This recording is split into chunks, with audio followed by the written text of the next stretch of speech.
The Old Man. Item number SCP-106. Object Class Keter. Special Containment Procedures Revision 11-6. No physical interaction with SCP-106 is allowed at any time. All physical interaction must be approved by no less than a 2/3 vote from O5 Command and may only extend to testing situations. All staff, research, security, Class D, etc. are to remain at least 20 meters away from the containment cell at all times, except for mandated maintenance and re-evaluation checks. Containment cell must be held suspended in a secondary cell, the walls of which must be at least 30 meters distant from the outer walls of the first or primary cell. The second cell is to remain under total observation at all times and be both illuminated. The secondary cell will result in a full site lockdown. Lockdown will be maintained until a situation normal dispatch is issued by Site Command. Any corrosion observed on the primary cell, secondary cell, staff members, or other site locations within 200 meters of SCP-106 are to be reported to Site Security immediately. Any objects or personnel lost to SCP-106 are to be deemed missing/KIA. No recovery attempts are to be made under any circumstances. Note: SCP-106 does not have a docile state. Any reduction in activity or increased compliance from SCP-106 is to be deemed a luring tactic, immediately preceding an aggressive action and treated as such. Note: SCP discontinued due to escape percentage. Special Containment Procedures Revision 11-7. No physical interaction with SCP-106 is allowed at any time. All physical interaction must be approved by no less than a 2/3 vote from O5 Command and may only extend to testing situations. All staff, research, security, Class D, etc. are to remain at least 30 meters away from the containment cell at all times, except under direct order from Site Command. SCP-106 is to be kept within a sealed container comprised of 16 layers of lead-lined steel, each separated by no less than 18 centimeters of open space aside from minimal support struts. Said container is to be kept suspended by a continuous current system within a fluid medium. The medium is to be replaced in 48-hour cycles and constantly monitored for any corrosion intrusion. Any corrosion observed on any containment cell surfaces, staff members, or other site locations within 200 meters of SCP-106 are to be reported to Site Security immediately. Any objects or personnel lost to SCP-106 are to be deemed missing/KIA. No recovery attempts are to be made under any circumstances. SCP-106 does not have a docile state. Any reduction in activity or increased compliance from SCP-106 is to be deemed a luring tactic, immediately preceding an aggressive action, and treated as such. Note: observation of SCP-106 has shown a slight resistance when passing through lead or other similar materials. The thickness of the material appears to make no difference. In addition, multiple layers of thin material appear to slow SCP-106, forcing it to enter and re-emerge multiple times. Fluids also appear to temporarily confuse SCP-106. Note: SCP is discontinued due to multiple surface breaches. Agitation system continued to disperse corrosion during breach event, resulting in multiple breaches and full containment failure. Special Containment Procedures Revision 11-8. No physical interaction with SCP-106 is allowed at any time. All physical interaction must be approved by no less than a 2/3 vote from O5 Command. Any such interaction must be undertaken in AR-2 maximum security sites after a general non-essential staff evacuation. All staff, research, security, Class D, etc. are to remain at least 60 meters away from the containment cell at all times, except in the event of breach event. SCP-106 is to be contained in a sealed container comprised of lead-lined steel. The container will be sealed within 40 layers of identical material, each layer separated by no less than 36 centimeters of empty space. Support struts between layers are to be randomly spaced. Container is to remain suspended no less than 60 centimeters from any surface by ELO-IID electromagnetic supports. Secondary containment area is to be comprised of 16 spherical cells, each filled with various fluids and a random assembly of surfaces and supports.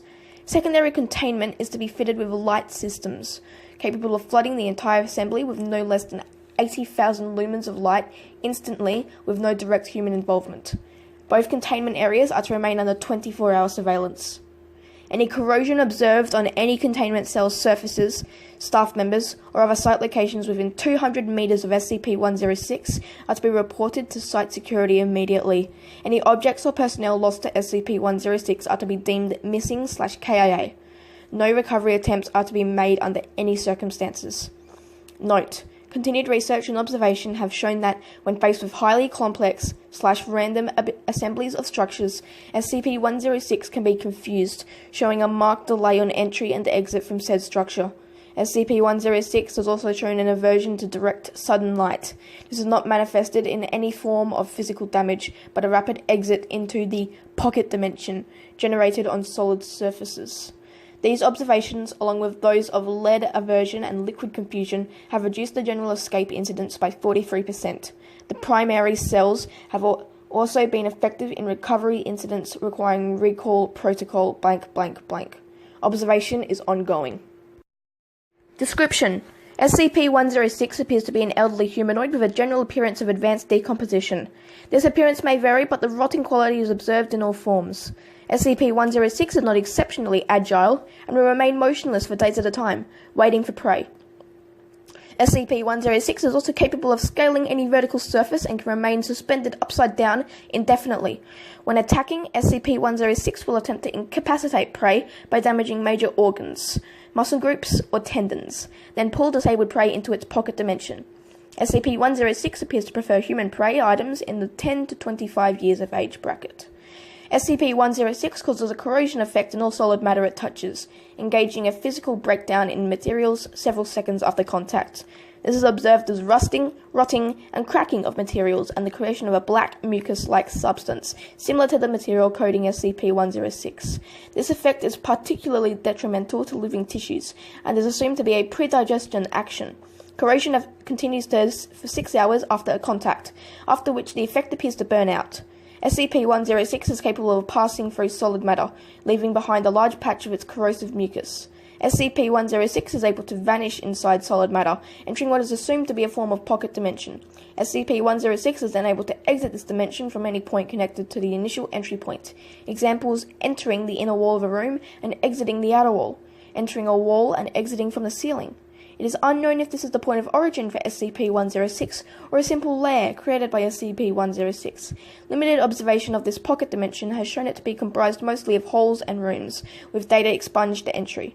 This activity can continue for days, with some subjected individuals being released for the express purpose of hunting, recapture, and data expunged. Addendum: SCP Review Notes.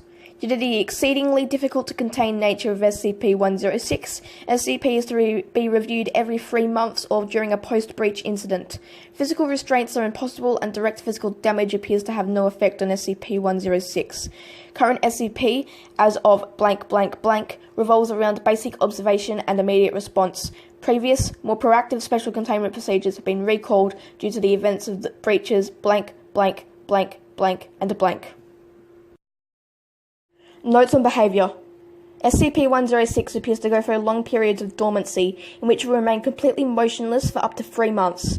The cause of this is unknown. However, it has been shown that this appears to be used as a lulling tactic. SCP-106 will emerge from this state in a very agitated state, and will attack and abduct staff and cause gross damage to its containment cell and the site at large. Recall protocol data expunged.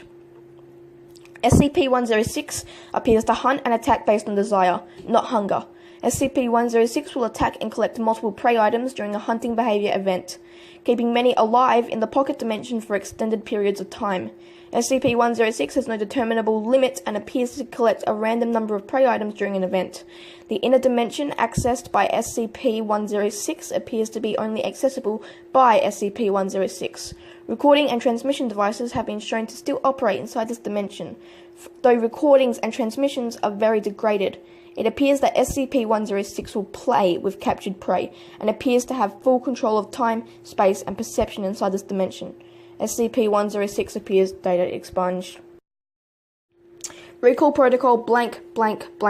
In the event of a breach event by SCP-106, a human within the 10 to 25 years of age bracket will be prepped for recall, with the compromised containment cell being replaced and restored for use.